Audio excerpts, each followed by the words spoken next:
Yes, absolutely. I'll kind of start from I guess the beginning years of college. But so I kind of went in knowing that med school is what I wanted to do, but wasn't 100% sure. And so then I ended up kind of joining some more organizations, Medlife being one of them, where I got to experience a lot more of the international side of medicine and also a lot of service, and fell in love with that side of medicine and ended up declaring my major in medical anthropology and getting to learn about different global systems around the world really solidified that this is what I wanted to do. And so I decided to take a gap year because I knew I wanted to go abroad, and I hadn't got that chance with COVID to go abroad for a full semester. And so I ended up actually, and I'm still here right now in the Dominican Republic, taking a gap year. And so I started applying this past summer, which was kind of crazy because I was doing it abroad also.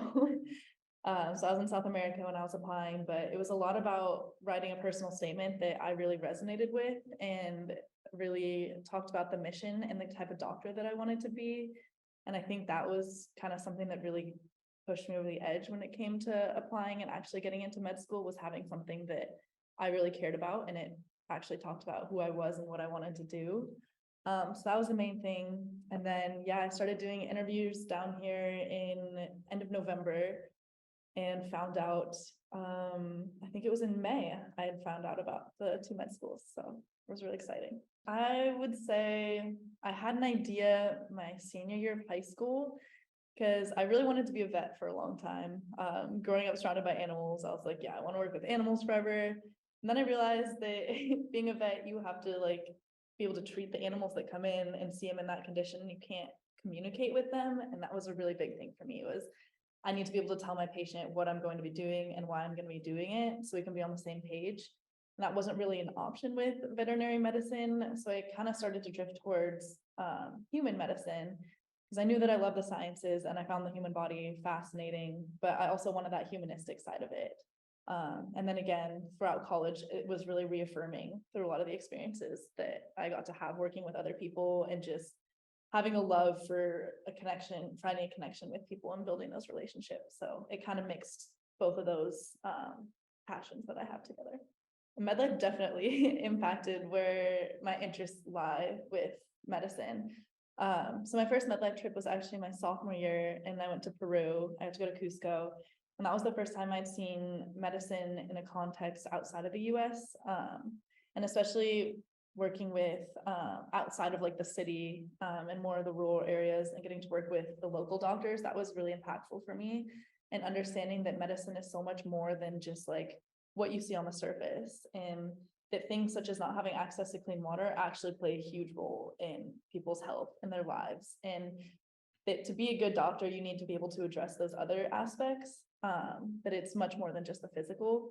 And so that kind of led me into my major with medical anthropology, as I mentioned before. And this is really where I started to learn about how culture and different healthcare systems influence the way that people understand medicine and influence the way that a provider needs to be able to work with patients.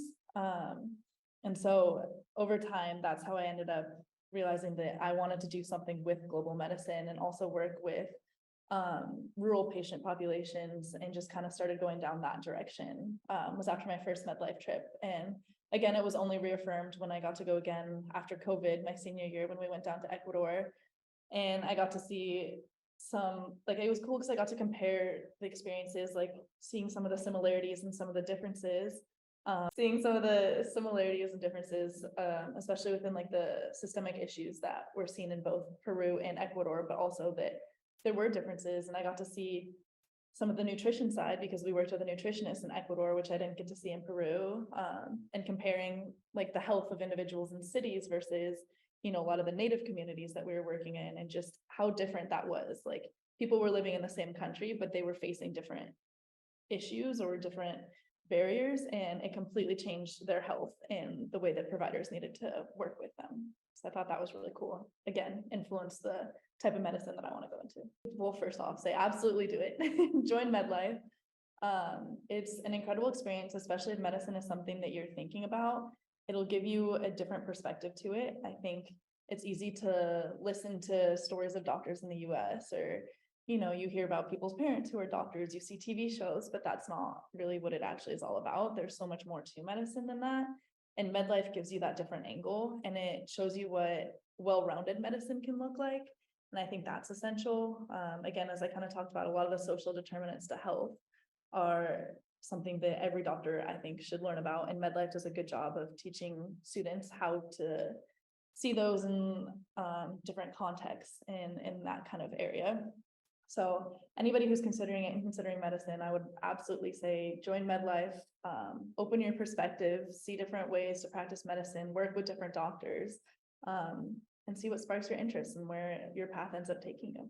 I think the biggest one is people skills, being able to just walk up to a stranger and be able to have a conversation and build a rapport and build a trust is something that's essential to have, especially when you're trying to do that with patients or really with anybody in your life. It's a really great skill to have. And I think that being on these Medlife trips and working with diverse populations and people who I'd never met before and having to build these connections has been such a great skill to learn, and something I have also gotten to use in my gap year here in the Dominican Republic, is working with people I'd never met, and I had to go live with them, and being able to just joke around at first and then start building those deeper connections was something that I really started to learn through Medlife. And then also a chance to practice my Spanish. That's been a really big thing. That was the first time that I was in a context where I was forced to use my Spanish. And I remember at the end of the week being like, wow, I think I know more Spanish than I thought I did. And then it only continued to build from there. And I think it just takes sometimes that little push to really use it and be in a context where you need to use it to be able to continue to learn and progress down that path as well.